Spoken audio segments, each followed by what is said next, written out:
The boxes were supposed to be burned in 1947. All of them, every document, every photograph, every map that showed cities where official history says no cities existed. Someone didn't comply. You're standing in a room that shouldn't exist, looking at evidence that was ordered destroyed 77 years ago. The walls are stone, 2 feet thick, and the temperature never changes. 54 degrees, summer or winter. The building has no heating system. Never has. The woman showing you this room is 89 years old. Her family has protected this place for 4 generations. She's the last one. No children, no heirs, and she's dying. They told my grandmother it was temporary, she says. Her voice is steady, but her hands shake when she touches the boxes. Just until things settled. Just until people forgot enough to stop asking questions. She pulls out a photograph, sepia-toned, edges worn soft from handling. It shows a city skyline, spires and domes, buildings that dwarf anything around them. The photograph is dated 1891. The city is labeled Tartarian Administrative Center, North American Division. They didn't destroy Tartaria, she says quietly. They hid it, all of it. The buildings, the technology, the people who remembered. They hid it until humanity was ready to find it again. She sets the photograph down. Her hands are shaking harder now. I think that time might finally be here. This is the Harmon archive. 47 boxes of documents, photographs, and artifacts that were supposed to have been incinerated, preserved in a building whose own construction defies what we're taught about 19th century engineering, maintained by a family who sacrificed careers, relationships, and in some cases their lives to protect what's inside. The question isn't whether Tartaria existed. The evidence for that fills these shelves. The question is why it was hidden. Why an entire civilization, its cities, its technology, its people was systematically erased from public memory while being carefully preserved in places like this one. And the question that haunts Eleanor Harmon most. How do you know when humanity is finally ready to remember? The Harmon archive sits at the end of a private road in northern Vermont, 11 miles from the nearest town. The building itself is the first evidence. It predates the Harmon family's ownership by at least a century, possibly more. The stones fit together without mortar, each one precisely cut to tolerances that modern masons say would require laser measurement. The door frames are 8 feet tall, the ceilings, 12. Eleanor's grandfather bought the property in 1923, 6 years before the crash. He was looking for somewhere remote, somewhere the boxes could be moved without attention, somewhere with walls thick enough to survive fire, flood, or deliberate destruction. He didn't know what the building was when he bought it, Eleanor says. Not at first, he just knew it felt right. Like it was waiting for something to be kept safe inside it. The main chamber is 30 feet square. No windows. Light comes from fixtures that were added in the 1950s, but the walls have channels carved into them. Grooves that run from floor to ceiling in precise geometric patterns. Eleanor's brother Marcus spent 40 years trying to understand what they were for. He thought they were conduits, she says. For something. Energy. Sound. Light. He never figured it out, but he measured them. Every channel is exactly 7.23 centimeters wide, every single one, in a building that's supposedly from the 1840s. The boxes line 3 walls, 47 of them, numbered but not labeled. Eleanor knows what's in each one without checking. She's spent her entire adult life with these documents. My grandmother received them in 1947, she says. A man came to the house, her house in Boston, before they moved everything here. Government man, didn't give his name. Gave her a choice. Help destroy evidence of something that never existed, or help preserve it for when it could exist again. She pauses, touches one of the boxes. She chose preservation. So did 53 other families across 12 countries. They told her it would be temporary, a few decades, until the adjustment period was complete. She's quiet for a long moment. That was 77 years ago. Eleanor Harmon was 6 years old when her grandmother first brought her into this room. She remembers the smell, old paper and stone, and something else, something metallic that she's never been able to identify. She remembers her grandmother's voice explaining that some things were too important to be forgotten, even if the world wasn't ready to remember them yet. She told me about the Tartarians when I was 8, Eleanor says. Not as myth, not as legend, as history that had been deliberately suppressed. She showed me the photographs, the architectural drawings, the census records from cities that don't appear on any modern map. She pulls out a thick folder from box 7. Inside are pages of handwritten names, addresses, occupations. The header reads, Resident Registry, Milwaukee Sector, Tartarian Administrative Zone, 1889. 7,000 names, Eleanor says. People with jobs, families, lives, all of them erased from official records by 1893. Not dead, erased. As if they never existed at all. Her voice catches. My grandmother knew some of them. Their descendants. I mean, people whose grandparents appeared in these registries. People who were told their family history was a lie, that the documents were forgeries, that the memories passed down through generations were just fantasy. She sets the folder down carefully, returns it to its box. The hiding wasn't violent. Not usually. It was administrative, systematic, patient. They changed records, demolished buildings, reassigned populations, gave people new histories, and told them to forget the old ones, and most people did. Most people had to, but some families remembered. Some families refused to forget. Eleanor sits down in a wooden chair that's been in this room longer than she's been alive. The light catches her face, and for a moment you can see the girl she was, the one who first learned that history isn't what happens, it's what survives. I've spent my whole life waiting, she says quietly, waiting for the moment when we could open these boxes to the world, when humanity would be ready to know what was taken from them, what was hidden in their name. She looks around the room at the evidence stacked floor to ceiling. I think I've been waiting too long. The stone chamber holds its temperature regardless of outside weather. 54 degrees, constant. Thomas Brennan remembers the first time he felt that impossible cold. He was 26 years old, a junior archivist with the National Records Administration, and he had been sent to verify the destruction of materials flagged for elimination under a program that officially didn't exist. Cultural Continuity Protocol, he says. He's 74 now, living in the caretaker's cottage 100 yards from the archive. His hands are steadier than Eleanor's, but his eyes have the same quality. The look of someone who has carried a weight for too long. That's what they called it internally.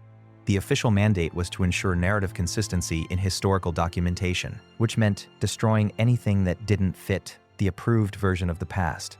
He came to Vermont in 1976 to confirm that the Harmon materials had been properly incinerated. Standard verification visit. Instead, he found Eleanor's father sitting in this room, surrounded by boxes that should have been ash. He showed me what was in them, Thomas says. 3 hours. Didn't say a word, just handed me document after document, photographs, blueprints, medical records from facilities that treated conditions we supposedly didn't discover until decades later, technical specifications for devices that weren't reinvented until the 1950s. He's quiet for a moment. By the end, I understood why the destruction orders existed. Not because the materials were dangerous. Because they were true. Thomas never filed his verification report. He resigned from his position 2 weeks later, citing health concerns. Within a month, his security clearance was revoked, his pension was frozen, and his former colleagues were instructed not to contact him. He came to Vermont and never leave. The protocol wasn't about hiding the past from the future, he says. It was about timing, about controlling when humanity would be allowed to remember. The documents I was supposed to verify destroyed, they weren't unique. They were copies, distributed to families like the Harmons across the globe. 54 families, 12 countries, all of them receiving the same materials. All of them instructed to preserve them until they received word that the concealment period was ending. He pulls out his wallet. Inside is a card, yellowed with age. On it is a date, 2024. This was given to my supervisor in 1971, the projected end date for the concealment protocol. The year when humanity would supposedly be ready to reintegrate suppressed historical knowledge. He puts the card away. We're past that date now. No word ever came, no authorization to reveal. Either the protocol collapsed or the people who were supposed to send the signal decided we still weren't ready. Thomas has been cataloging the Harmon materials for 48 years. He knows every document, every photograph, every impossible artifact, and he knows what they prove. That Tartaria wasn't a lost civilization destroyed by some cataclysm. It was a functioning society that was deliberately, systematically hidden. The buildings are still there, he says, some of them repurposed, explained away as Victorian excess or Gilded Age extravagance. The orphan trains, children moved across the country by the thousands, supposedly to find new families. But the records we have show something else. They show children being redistributed, populations being diluted, Tartarian families being broken up and scattered so their collective memory would fragment. His voice hardens. They didn't destroy Tartaria. They couldn't. The infrastructure was too vast, the population too large, the technology too integrated into daily life. So they hid it in plain sight, renamed it, reassigned it, taught 3 generations that what they were seeing with their own eyes was something other than what it was. He looks at Eleanor, then back at the boxes. And they waited. They're still waiting for humanity to be ready, whatever that means. You're standing in the main chamber when it happens. 3 weeks into examining the Harmon materials, Your hands have been shaking since morning, but you didn't know why. Now you do. The documents spread across the table show construction permits from 12 different cities: Chicago, St. Louis, San Francisco, Buffalo, Cleveland, Detroit, Atlanta, Denver, Minneapolis, Kansas City, Seattle, Boston, different cities, different years, different architectural firms on record. But the measurements are identical, not similar, identical. Column spacing, 7.23 meters. Doorway height, 2.67 meters. Ceiling vaults, 12.19 meters at apex. Window proportions, 1.618. The golden ratio in every single building. Structural tolerances measured in fractions of centimeters. In buildings supposedly designed by different architects, in different decades, using different materials. The permit dates range from 1871 to 1893. After 1893, the pattern stops, as if a switch was flipped, as if someone gave an order. Your hands won't stop shaking. You found it, Eleanor says quietly. She's watching you from across the room. The signature, the thing that proves they weren't separate buildings. They were a network, a single unified system built to specifications that shouldn't have been possible with the technology of the time. She comes to stand beside you. My brother spent 30 years looking for that pattern. When he found it, he couldn't sleep for a week. The signature appears in buildings that still exist: courthouses, post offices, train stations, libraries, city halls. They've been retrofitted, renovated, repurposed, but the bones remain. The proportions remain. The impossible precision remains, and it appears in buildings that don't exist anymore. Eleanor hands you a photograph from box 23. The St. Domenech, Louis World's Fair, 1904. Temporary structures, they claimed. Built for the exposition, demolished after. But the photograph shows construction methods that don't match temporary. Foundation pilings sunk 40 feet deep. Steel framing visible beneath the ornamental facades. Infrastructure for electricity, water, and something else. Channels carved into the floor in patterns you recognize. The same patterns as the walls of this room. They didn't build those structures for the fair, Eleanor says. They displayed structures that already existed. Then they demolished them afterward and claimed they were temporary, destroyed the evidence while using it as a spectacle. She hands you another photograph. This one is labeled Fair Demolition, December 1904. In the background, behind the workers tearing down a massive domed building, there's a figure in a dark coat watching, supervising, making sure the destruction is complete. There are photographs like this from every major demolition. Eleanor says, St. Louis, Chicago after the fire, San Francisco after the earthquake, Atlanta. Always the same, always someone watching, always the same dark coats. Her voice drops. They weren't destroying history, they were curating it, removing the pieces that didn't fit the story they wanted to tell, and storing the documentation of what they removed in places like this one. The flashback comes not from traveling, but from documents. Prague, 1891, a letter preserved in box 31, written by a librarian named Joseph Koronek. He describes being visited by men who spoke Czech but didn't move, like Czechs, formal, precise, measured in every gesture. They had a list of books to be removed from the university library. 17 titles, all of them concerning architectural traditions from territories the men called the administrative zones. They didn't burn them, Koronek writes. They boxed them, carefully, as if the books were precious, as if they were saving them rather than destroying them. When I asked what would happen to them, one of the men said, "They will wait until the time is right." Koronek was transferred to a rural posting 3 weeks later. His replacement had no memory of any visit.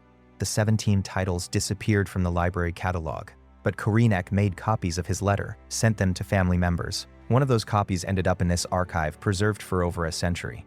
You're back in the stone chamber, looking at evidence of a pattern that spans continents. Buildings with impossible precision, built to identical specifications across thousands of miles. Demolition supervised by figures who appear again and again across decades of photographs. Books removed, populations relocated, families scattered, all of it systematic, coordinated, patient, and all of it pointing to the same conclusion. Tartaria wasn't destroyed, it was hidden, piece by piece, generation by generation, by people who believed the concealment was temporary. The question is why? They thought they were protecting humanity, Eleanor says, as if reading your thoughts.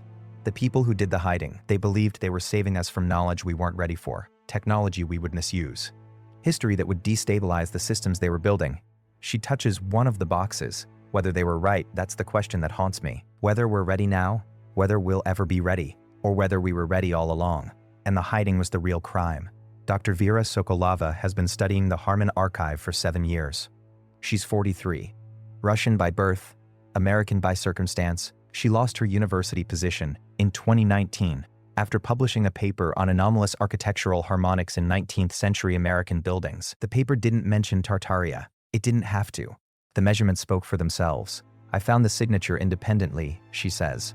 She's sitting in the eastern corner of the archive, where afternoon light comes through a narrow ventilation channel. Before I knew this place existed, before I knew anyone else was looking, I thought I was losing my mind. She found it in blueprints, original construction documents from courthouses in Ohio, Michigan, and Pennsylvania. Buildings credited to different architects, different construction firms, different funding sources, but the proportional relationships were identical, not similar, not influenced by a common style, mathematically identical to 6 decimal places. Architectural historians dismissed it as coincidence, she says, or influence, or the natural convergence of classical proportional systems. But I'm a physicist by training. I know what mathematical signature looks like, and these buildings share something that can't be explained by influence. They share something that can only be explained by a common template, a master plan. Her career ended when she refused to retract the paper. The journal withdrew publication under pressure. Her department received complaints from donors. Within 6 months, her funding was gone, her tenure track was closed, and her colleagues were advised not to collaborate with her.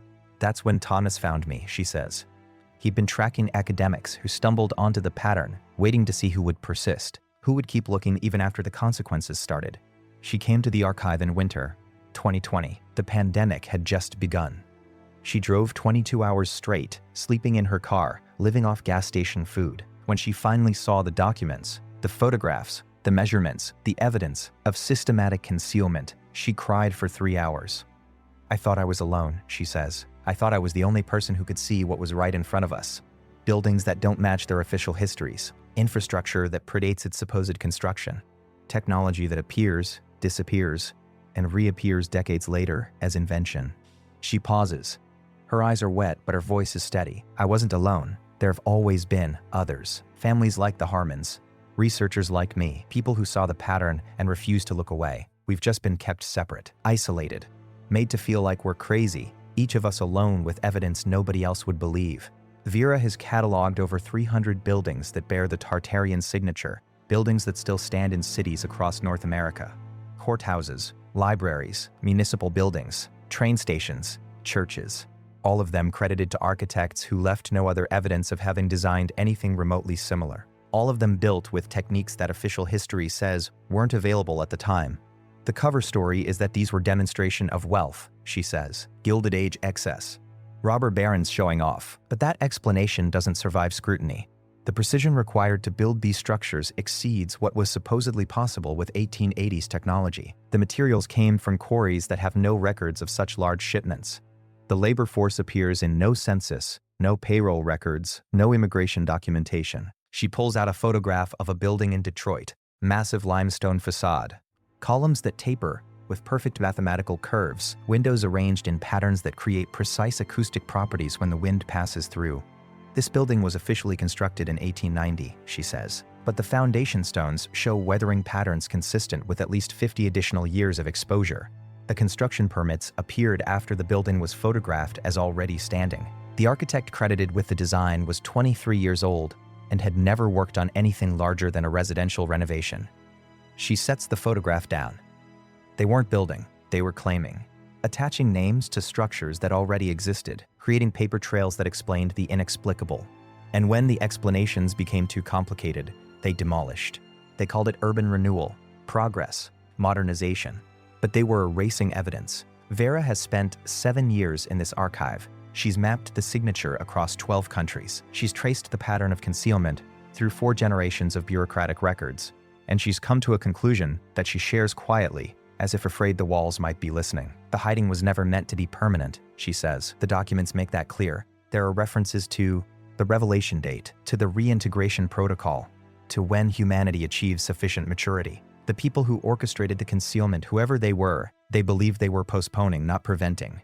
They believed there would come a time when everything could be revealed. She looks around the archive at the boxes that have waited for 77 years. I think that time has passed. I think we missed it. And now we have to decide for ourselves whether humanity is ready, because the people who were supposed to make that decision are gone. The documentation from Saint Bay, that executed and the Bariat and did, Lewis is different from the rest, clearer, more complete, as if whoever preserved it wanted to make absolutely certain this particular evidence survived. The World's Fair of 1904 was supposed to celebrate the centennial of the Louisiana Purchase. 20 million visitors over 7 months, 1,500 buildings covering over 1,000 acres. The largest exposition in American history. The official narrative says these structures were temporary, built for the fair, demolished after, plaster over wooden frames, facades without substance. The photographs tell a different story. Eleanor hands you images from box 15, construction photographs, supposedly showing the fair buildings being erected, but the sequences don't match. Buildings appear fully formed in photographs dated weeks apart, with no intermediate stages of construction visible. Foundation work shows techniques, deep pilings, reinforced footings, underground chambers that make no sense for temporary structures. And then there are the photographs from after the demolition. They didn't tear down buildings, Eleanor says. They excavated. Look at the equipment. Look at the debris. This isn't demolition. This is archaeology in reverse, burying rather than uncovering. The images show massive earth-moving machines, trenches being filled rather than dug, workers covering structures rather than dismantling them. In one photograph, a dome is visible half submerged in soil, workers shoveling dirt over its surface while supervisors in dark coats watch. The fair was a cover, Eleanor says, an excuse to explain why these buildings existed for a brief period and then disappeared.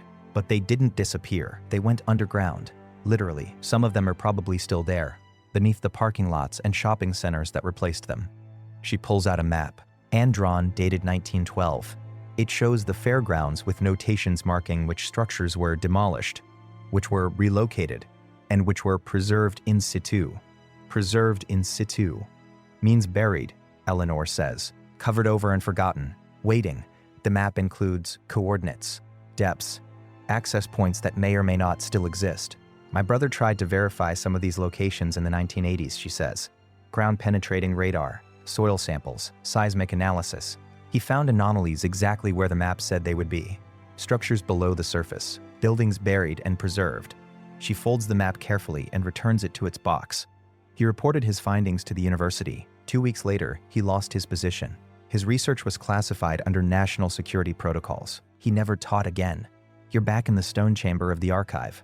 The temperature remains 54 degrees, constant. The evidence remains stacked floor to ceiling, patient as it has been for 3 generations. The pattern is clear now. Tartaria wasn't destroyed by flood or fire or cataclysm. It was systematically concealed through a coordinated global effort. Buildings demolished, populations relocated, records altered, and in some cases, structures buried intact, preserved underground, waiting for a revelation that never came. The question that keeps emerging, waiting for what? Morning light filters through the ventilation channels, casting geometric shadows across the stone floor. You've been in the archive for 43 days. Your hands still shake when you handle certain documents. Some things never become routine. Today, you're going to measure the building itself. James Whitfield came to Vermont in 2019 to help with restoration work on the archive's exterior. He's 57, spent 30 years in construction, never seen anything like this building. First day, I knew something was wrong, he says. He's standing in the main chamber, running his hand along the wall joints. The stones don't fit the way stones are supposed to fit. No mortar, no mechanical fasteners, just precision so tight you can't slide a piece of paper between the blocks. He brought his own equipment, laser levels, digital calipers, thermal imaging. The measurements confirmed what his eyes told him. The building shouldn't exist. The foundation goes down 47 feet, he says. I've worked on skyscrapers with shallower foundations, and it's not just deep, it's complex.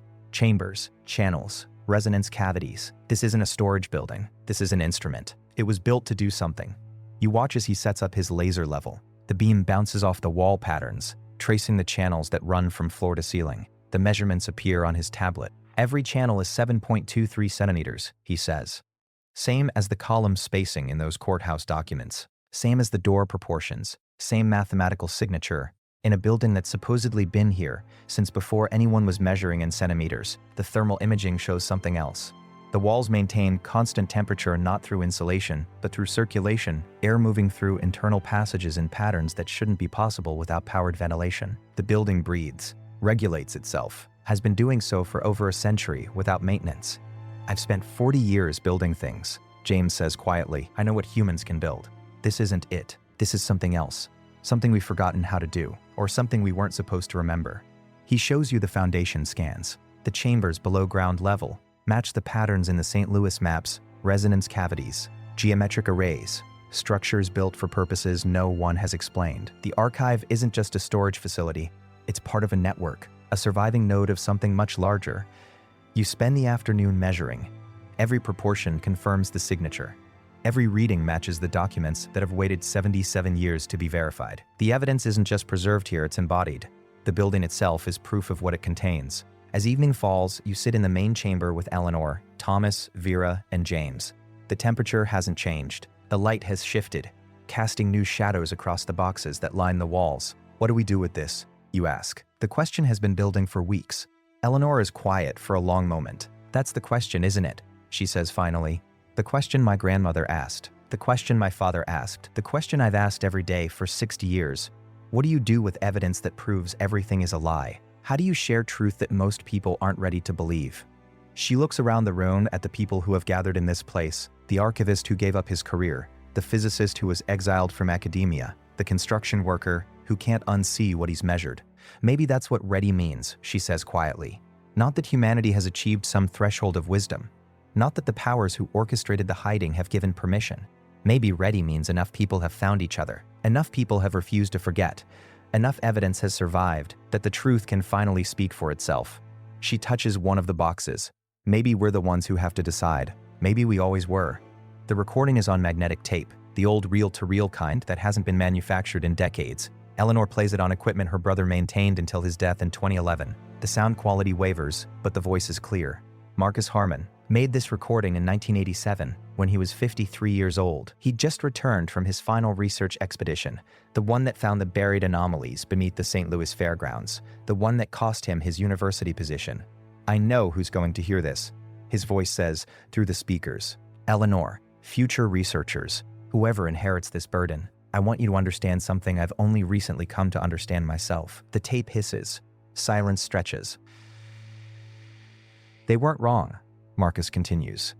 The people who ordered the hiding, they weren't villains. They weren't trying to steal human heritage or suppress knowledge for the sake of power. They were trying to protect something they believed humanity couldn't handle. And in 1890, in 1904, in 1947, they may have been right. His voice grows heavier. Tartaria wasn't just a civilization. It wasn't just cities and technology and infrastructure. It was a different relationship with what's possible. A different understanding of physics, consciousness, energy. The buildings don't just have impossible precision. They have impossible function. They resonate. They communicate. They're part of a system we don't have language to describe. You hear him take a breath. The people who orchestrated the hiding knew this. They'd seen what happened when that technology fell into hands that weren't ready for it. Wars that shouldn't have been possible. Weapons that violated the principles the Tartarians built their world around. They chose hiding over destruction because they believed humanity would eventually be ready to inherit what was always ours. The tape crackles. I don't know if they were right. I don't know if humanity is more mature now than in 1890. In some ways, we're worse. But in other ways, the ways that matter, I see signs. People connecting across distances that used to isolate us. Information spreading faster than censorship can contain it. Questions being asked that nobody could have asked a generation ago. His voice softens. If you're hearing this, maybe that's the answer. Maybe the fact that this archive survived, that you found it, that you're listening, maybe that's the signal the original architects were waiting for. Maybe we're not waiting for permission anymore. Maybe we're giving it to ourselves. The recording ends with a long silence, then a click. Eleanor sits motionless, the way she always does when she listens to her brother's voice. 50 years of questions compressed into 30 minutes of tape, a lifetime of burden passed from one generation to the next. He died 3 years after making that recording, she says quietly. Heart attack. Official cause. But I found his notes from those last years. He was getting close to something, understanding what the buildings were for, what the channels conducted, what would happen if the system was reactivated. She looks at you. He thought it was a communication network, a way of connecting places across distances that shouldn't be bridgeable. The Tartarians didn't just build cities, they built a nervous system, a web of structures that could share information, energy, presence. When they went into hiding, they didn't dismantle the network. They buried it, put it to sleep, and left instructions for waking it up. She pulls out a small notebook from box 47, her brother's handwriting cramped and urgent. The instructions are incomplete, she says. Fragments, references to documents we don't have, to procedures that were never preserved. But the principle is clear. The network isn't dead. It's dormant. Waiting. She sets the notebook down, waiting for enough nodes to be rediscovered, enough keepers to remember, enough humanity to be ready. The archive is quiet in the early morning. The temperature remains 54 degrees. As it has for a century and a half, the boxes remain stacked against the walls, patient as they've been since 1947. Eleanor is in her chair by the eastern wall. She looks smaller today, the weight of 89 years and 4 generations of responsibility visible in every line of her face. I was 6 years old when I first came into this room, she says. I'm 89 now. 63 years of my life have been spent waiting, preserving, wondering if the moment would come when the waiting would finally end. She looks at the documents spread across the table, the photographs, the measurements, the evidence of something too large and too systematically concealed to be accident or coincidence. What we have here isn't complete. The Harmon archive is one of 54 repositories. We don't know how many others survived. We don't know if the families are still keeping faith, or if the materials have been lost, sold, destroyed. We know this much. Someone, generations ago, made a choice to hide rather than destroy, to preserve rather than forget, to trust that someday someone would be ready. She's quiet for a long moment. I don't know if that day is today. I don't know if humanity is wiser now than in 1890.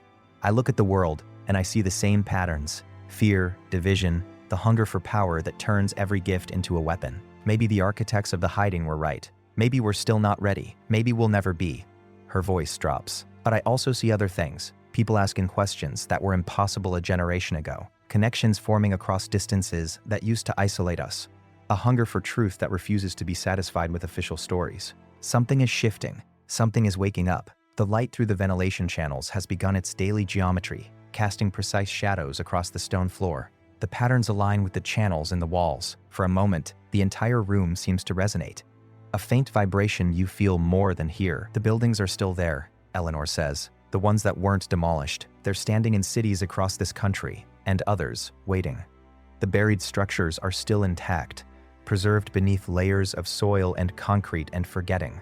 The network my brother described, the nervous system connecting all of it, is still there, dormant, patient. She looks at you with eyes that have seen 60 years of waiting. The question was never whether Tartaria existed.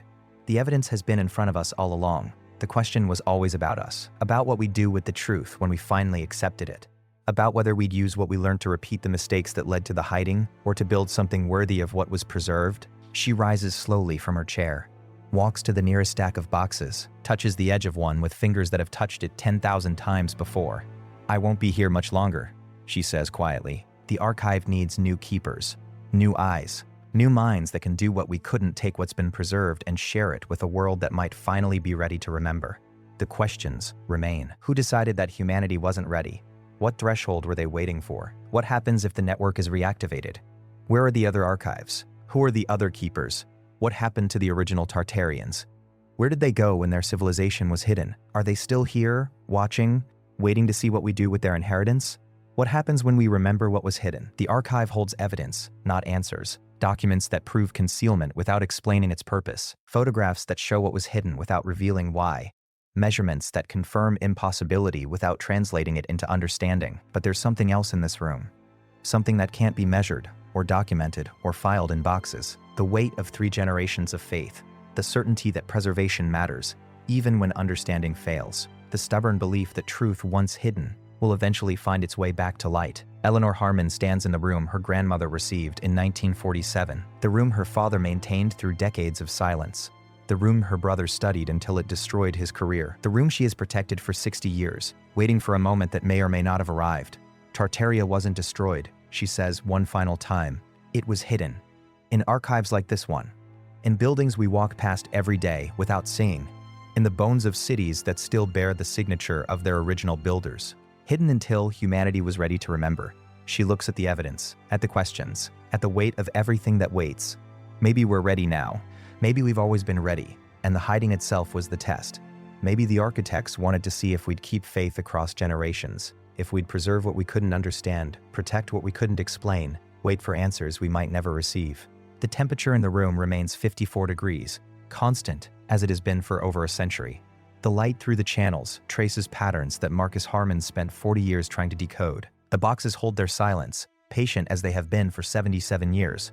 Somewhere beneath cities, structures wait to be rediscovered. Somewhere in archives around the world, families continue to keep faith. Somewhere in the bones of buildings we pass every day, the signature remains, 7.23 centimeters, 2.67 meters, the golden ratio repeated in precise patterns across thousands of miles and 100 years. Tartaria wasn't destroyed, it was hidden.